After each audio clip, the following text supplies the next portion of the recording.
Hello mga ka-live Morning sa inyong lahat. Ngayon ipapakita ko sa inyo ang tanim ko dito sa bakuran. Ito yung patani. So yan. Ayan ang tinatawag na patani. At may bunga na siya. Kaya kukuha tayo ng kaunti.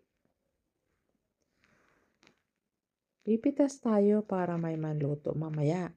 Fresh na fresh galing sa tanim natin. Ayan, kukuha lang tayo ng ilang masarap ito kapag ginisa o sinabawan. So, ang prepare ko dito sa patani ay magdidinengding tayo, dinengding ng Ilocano. Diba?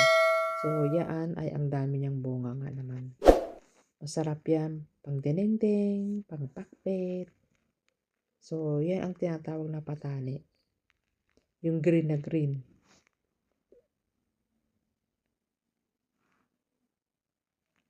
Tingnan nyo nga guys, ang daming bunga niyan. Kaya tuwing magluluto kami ay magdidinengding kami ay nahaluan namin yan ng patani kasi mabango ang patani. Masarap talaga yan. So, pandami-dami din yung nakuha natin na patani. Tignan nyo guys, oh. Di madami na yun. Tapos babalatan natin. Pero yung iba dyan, hindi pa masyadong matigas. Mas maganda kasi yung medyo gulang-gulang kasi malalaki siya. Pero ito maliliit. So, yan. Tignan nyo guys, oh. So, ayan. Yan na yung tinatawag na patani. So, madami-dami nakuha natin. Yan ang patani. Yung green na green. Malapad siya. So, ipapakita ko sa inyo kung ano talaga yung kanyang buto. Kuha pa tayo ng isa. Kasi yung isa hindi gulang eh. So, yan ayan ang kanyang ang kanyang laman. Tingnan nyo guys, malalaki na siya. Ayan, yung ating parda na tinatawag. So, iba naman yan ang kanyang hitsura niya. So, yan. Ihahalo din natin yan sa dinengdeng o kaya pakbet. Masarap din yan. Napakasarap. So, dadako tayo ngayon sa ating kamatis. Tingnan nyo guys ang kamatis. Napakadami niyang bunga. Ang bigat kasi ng kanya. Mabigat kasi ang tangkay ng kamatis kaya hindi niya yung bunga niya i-handle. Anong i-handle? So, ayan yung ating pangalan nito.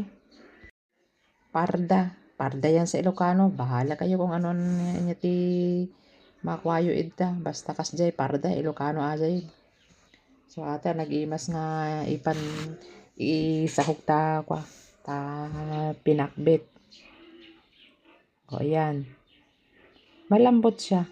So, dadako naman tayo dito sa ating kalabasa. Napaaga akong kunin ito dahil nga may nangunguha doon sa katabi ng bahay. Ninakaw nila yung dalawang kalabasa ko dyan. Pero iyang kalabasa na yan ay talagang malagkit na yan.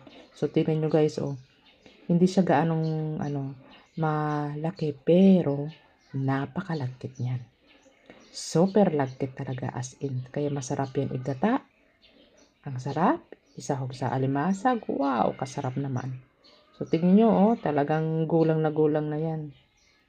At ay pinitas ko na paaga. Dapat pa nga sa 20 pa yan dahil nga magbabakasyon tayo. Kaya dadalhin natin dapat yan. Natatakot ako. Baka mamaya makuha na naman ulit. Maraming bunga yan eh. Nakatago lang sila. So, yan yung isa. Tignan nyo guys,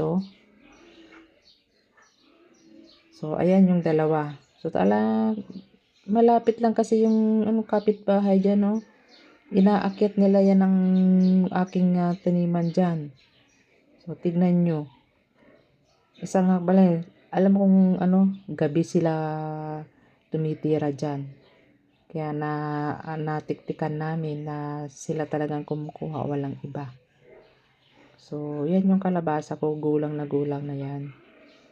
Oh, tignan nyo guys. Oh.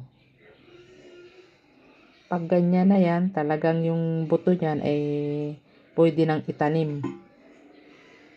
Pero ang kalabasa naman kasi pag ilang linggo or kahit pa abutin ng isang buwan, hindi yan masisira. Basta wag lang gagalawin, walang bibiakin. Basta yung buto niya is gulang na gulang, maano yan. Pangalan nito, mahaba ang buhay niya. Mahabang gulang na siya, gulang. So, ayan. Dumako na naman tayo sa ating sitaw na maliliit. Yan sitaw na yan, talaga yung talagang tunay na sitaw na yung pangpakbit talaga. Yung mga maliliit. Short siya. So, yan. Tingnan nyo guys. Oh. Hindi yan lumalaki. Hindi yan tumataas. Kundi, ano ba yung pangalan na yung sitaw na yan? Native. Kumbaga, yan ang talagang tunay na pangpakbit yan. Yan. So, yan ay namumunga na, nagbubulaklak na. Napakasarap naman tuwing pupunta ako dito sa garden ko na to ay talaga namang nagtatagal ako dyan dahil ang sarap nga naman na, alam niyo yun, yung pag gusto niyo maggulay pupunta ka na lang dyan. So, yan. Ang ating gulayan. O, itutur ko pa kayo sa ating sa ating kalabasa. Tuwang-tuwa ako sa kalabasa ko Marami akong taniman na kalabasa. Nandito pa sa talagang malapit sa bahay. Kaya native din talaga siya. At tingnan nyo naman ang aking kamatis. Tuwang-tuwa ako sa kamatis ko dahil nga napakaraming bunga. Tingnan nyo, ang daming bunga niya. Natutumba siya dahil hindi niya maanuhan yung kanyang bigat. Mabigat kasi ang bunga ng kamatis. So, tinatamad na kasi ako manguha ng ating pangtusok So, alam nyo, deta, naimas nga iburo deta kamatis. Nag-imas ka ta. Mga Ilocano naghilig nga agburo. O, kang kanimbiti kasta nga ako imas na iburo matanga. So, guys, tignan nyo ang aking tanim na kamatis. Tuwang-tuwa naman ako dyan. Sana naman at mayroon kayong kuhang dito sa aking video. At kung mga masisipag kayo nako, mayroon kayo talagang aanihin. So, tiyaga-tiyaga lang kayo dyan kung mayroon kayong mga So, salamat sa inyo sa panonood. Dito naman tayo sa ating munting